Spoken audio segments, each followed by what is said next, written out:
Wavy curve method के ये सारे स्टेप्स है ना, तो आपको ये स्टेप बाय स्टेप एकदम सॉल्यूशन आएगा, एकदम स्टेप बाय स्टेप हम चलेंगे। स्टेप नंबर 1 2 3 4 5 6 टोटल 6 स्टेप्स में आपका आंसर आएगा। इसमें फिर कोई डिफिकल्ट क्वेश्चन आ गया तो भी आपको यही मेथड लगाना है, कोई आसान क्वेश्चन आ गया तो भी आपको यही मेथड लगाना है, वेवी कर्व मेथड। तो देखो इसको समझते हैं एक क्वेश्चन के साथ, ठीक है। तो पहला स्टेप क्या है, देखो पहला आप इसको लिख भी लेना है ना, और जिनको आता है कोई बात नहीं, बट जिनको नहीं आता है एटलीस्ट इसको लिख लेना अच्छे से, क्योंकि अगेन मैंने आपको बोला ना, अगर एक डॉट और सर्कल की भी आप गलती करके आ रहे हो तो वो गलत है, उसका -1 मिलेगा आपको, उसका +4 नहीं मिलेगा।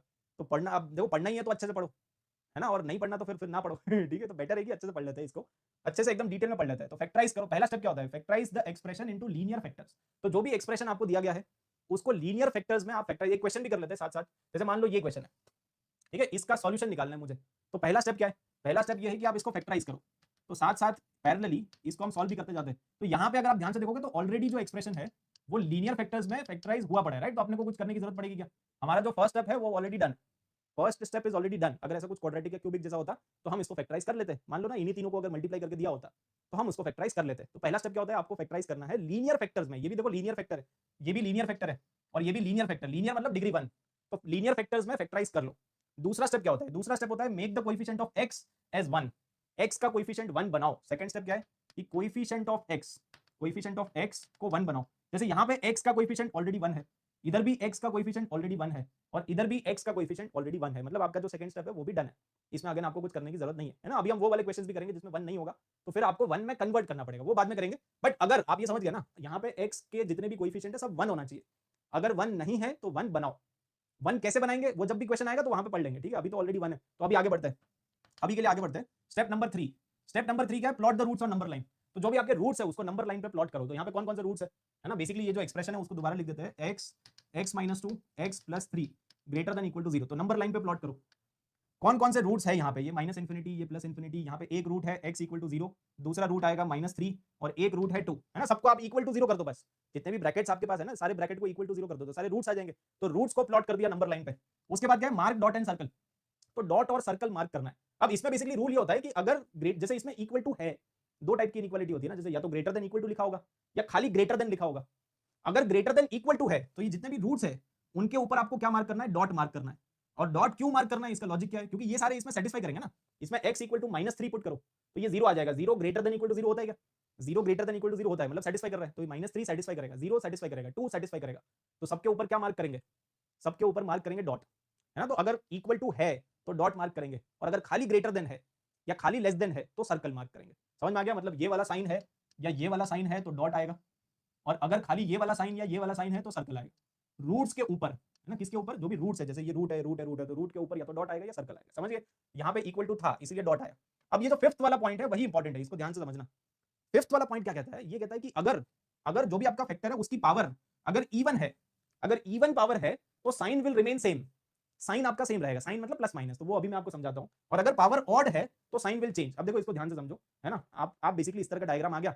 इसके बाद जो भी सबसे राइट साइड वाला पार्ट है, देखो यहाँ पे 3 रूट है, 1 रूट, 2 रूट और 3 रूट। तो ये जो तीनों के तीनों रूट है वो नंबर लाइन को कितने हिस्से में डिवाइड कर रहे हैं, नंबर लाइन को डिवाइड कर रहे हैं 4 हिस्से में। एक ये वाला हिस्सा है, एक ये वाला है, एक ये वाला है और एक ये वाला है, राइट।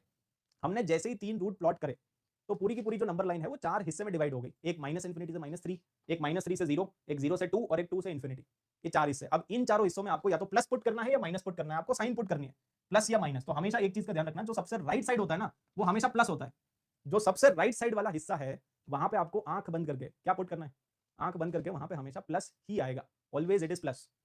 सबसे राइट साइड वाला जो होता है वहां पे ऑलवेज इट इज प्लस। उसके बाद आपको ये याद रखना है कि अगर पावर इवन है तो साइन विल रिमेन सेम, और पावर अगर ऑड है तो साइन विल चेंज। ठीक है, ये आपको याद रखना है, यही अपना फिफ्थ स्टेप है, स्टेप नंबर 5। तो पावर किसकी चेक करनी है, देखो ये रूट है, ये रूट कहां से आया, ये रूट आया इस वाले फैक्टर से, और इस फैक्टर की पावर कितनी है, इसकी पावर 1 है। 1 मतलब ऑड है, 1 इज ऑड नंबर ना, तो पावर ऑड है, और अगर पावर ऑड है तो साइन विल चेंज। तो ये जो प्लस था वो यहां पे माइनस में कन्वर्ट हो जाएगा, तो इधर माइनस आएगा, साइन विल चेंज। सिमिलरली ये कहां से आया, ये आया इस वाले फैक्टर से, और इसकी पावर भी क्या है, ऑड 1 है ना, एक्स की पावर क्या है 1, 1 मतलब ऑड, ऑड मतलब साइन विल चेंज। तो ये जो माइनस है वो प्लस में चेंज हो जाएगा, इट विल चेंज। हमेशा आपको राइट से लेफ्ट जाना है, राइट टू लेफ्ट, ठीक है। तो ये आ गया। अब ये कहां से आया, ये आया इधर से, इसकी पावर क्या है, इसकी पावर भी ऑड है, पावर 1 है, मतलब ऑड पावर है, ऑड पावर है तो साइन विल चेंज, तो इधर माइनस आएगा। तो ये फिफ्थ वाला जो स्टेप है वो आपको समझ में आ गया। जब भी ऑड पावर है तो साइन चेंज करोगे, अगर ऑड पावर नहीं है, इवन पावर है तो प्लस का प्लस ही रहेगा। अगर मान लो ना कि इसकी पावर 2 होता या 4 होता, कोई भी इवन पावर होता तो इधर प्लस इधर भी प्लस आता, अगर इवन पावर होता तो, बट हमारे क्वेश्चन में इवन पावर नहीं है, ऑड पावर है, इसीलिए साइन विल चेंज। समझ गए? ये वाला स्टेप आपको एकदम क्लियर। अब लास्ट वाला जो स्टेप है that is take the required interval. तो जो भी रिक्वायर्ड है उसको आप ले लो, लास्ट में बस आपको फाइनल आंसर लिखना है। तो अपने को क्या चाहिए, हम चाहते हैं कि ये जो पूरा एक्सप्रेशन है वो ग्रेटर देन इक्वल टू 0 हो जाए। और ग्रेटर देन इक्वल टू 0 मतलब पॉजिटिव। भाई हम क्या चाहते हैं कि ये एक्सप्रेशन क्या हो जाए, नेगेटिव या पॉजिटिव? हम चाहते हैं कि ये expression greater than equal to 0 आ जाए। ग्रेटर देन इक्वल टू 0 मतलब पॉजिटिव। तो जहां जहां पे पॉजिटिव साइन है ना वो आपका आंसर है। बस इसको आप कनेक्टिंग द डॉट से इसको जोड़ लो, बस यहाँ पे पॉजिटिव है तो एक आपका ये आंसर है, और यहाँ पे पॉजिटिव है तो ये आपका आंसर है। मतलब आपका जो फाइनल आंसर है वो आएगा -3 से 0। यहाँ पे भी क्लोज है, यहाँ पे भी क्लोज। क्लोज कैसे पता चला? क्योंकि डॉट है, तो डॉट है तो क्लोज इंटरवल आएगा, यूनियन, और ये भी आंसर है 2 से infinity. So this is the final answer. ये समझ में आ गया? तो इस पॉलिनोमियल इनइक्वालिटी का आंसर हमने कैसे निकाला वो क्लियर है क्या? अगर यहां तक क्लियर हो गया ना तो अब मेरे ख्याल से बेसिक बेसिक सारी चीजें कवर्ड है। अब हम करेंगे बहुत सारे क्वेश्चंस। इस वाले क्वेश्चन को करना है तो स्टेप नंबर 1 पहले फैक्टराइज, ऑलरेडी फैक्टर्स है ना, लीनियर लीनियर लीनियर सब लीनियर है ना, ये भी लीनियर लीनियर लीनियर लीनियर सब लीनियर फैक्टर है। सेकंड स्टेप x का कोएफिशिएंट 1 है, इधर भी 1 इधर भी 1, तो ये भी हो गया। थर्ड स्टेप क्या है? रूट्स को प्लॉट करो। तो कौन कौन से रूट्स है? एक रूट है 1, ठीक है, x equal to 1, x equal to -5, फिर -2 और 0, ठीक है। तो 1 को थोड़ा शिफ्ट कर देता हूं मैं, इसको 0 कर लो और 1 को यहाँ पे कर लो, ठीक है। तो सारे के सारे जो रूट्स है उसको प्लॉट कर दिए। रूट्स को प्लॉट करो नंबर लाइन के ऊपर, ठीक है। तो -5 -2 0 और 1, -5 -2 0 और 1। अब इसके बाद जो डिनोमिनेटर वाले रूट्स है ना उस पे हमेशा क्या आएगा? तो 0 पे और -2 पे हमेशा सर्कल ही आएगा। डिनोमिनेटर पे इट इज ऑलवेज सर्कल, ये ध्यान रखना। डिनोमिनेटर वाले जो रूट्स है ना वहां, क्योंकि वो कभी सेटिस्फाई करेगा ही नहीं। अगर आप x का वैल्यू 0 पुट करोगे तो क्या वो सॉल्यूशन में आएगा? वो कभी सेटिस्फाई करेगा ही नहीं, क्योंकि नॉट डिफाइंड आ जाएगा, ठीक है। और बाकी जो दोनों बच गए वहां पे डॉट आएगा या सर्कल आएगा। तो जो न्यूमरेटर वाले होते हैं वो डिपेंड करेगा कि इक्वल टू है कि नहीं। अगर इक्वल टू है तो डॉट, और अगर इक्वल टू नहीं है तो सर्कल। तो वो वैसा ही है जैसा हम पहले करते थे, है ना। बट ये ध्यान रखना कि denominator is always open, denominator पे सर्कल। न्यूमरेटर पे डिपेंड करता है कि इधर ग्रेटर देन अगर होता, खाली खाली ग्रेटर देन होता तो सर्कल करते, but greater than equal to है मतलब -5 इसमें सेटिस्फाई करेगा ना। आप x का वैल्यू -5 पुट करो तो 0 आ जाएगा। 0 ग्रेटर देन इक्वल टू 0 होता है, 0 ग्रेटर देन इक्वल टू 0 होता है क्या? तो 0 इक्वल टू 0 होता है ना, और इक्वल टू इसमें है मतलब दोनों को इंक्लूड करना पड़ेगा। तो इधर डॉट डॉट और बाकी सब सेम है, ठीक है। बाकी सब सेम है, यहाँ पे प्लस आएगा। ये कहां से आया? इसकी पावर ऑड ऑड ऑड और ऑड, सबकी पावर 1 1 1 1 है ना। अब ये मत बोलना कि सर इसकी ये तो ऊपर जाएगा तो पावर -1। इसकी पावर आपको इधर ही देखनी है, इसको ऊपर लेके नहीं जाना है। ये मत बोलना कि सर ये तो x की पावर -1 होगा ना, ये तो ऊपर जाएगा। तो ऊपर भेजना ही नहीं है, जो जिधर है उधर ही उसकी पावर देख लो। x की पावर 1 है, इधर इसकी पावर 1 है, इसकी पावर भी 1 है, इसकी पावर, सबकी पावर 1 1 1 1, मतलब सबकी पावर ऑड है। और सबकी पावर ऑड है तो ऑल्टरनेट चलेगा, है ना। हर हर बार चेंज होगा, चेंज यहाँ, चेंज चेंज चेंज, और इधर भी चेंज। और अपने को क्या चाहिए? अपने को लाइफ में क्या चाहिए? अपने को बस इतना चाहिए कि भाई सिलेक्शन हो जाए आईआईटी में, अच्छा आईआईटी मिल जाए, ब्रांच अच्छी मिल जाए, और इस इनइक्वालिटी का सॉल्यूशन पॉजिटिव चाहिए। ग्रेटर देन इक्वल टू 0 चाहिए। ग्रेटर देन इक्वल टू 0 मतलब पॉजिटिव, और पॉजिटिव मतलब ये पॉजिटिव यहाँ पे है और पॉजिटिव यहाँ पे है। तो फाइनल आंसर बताओ।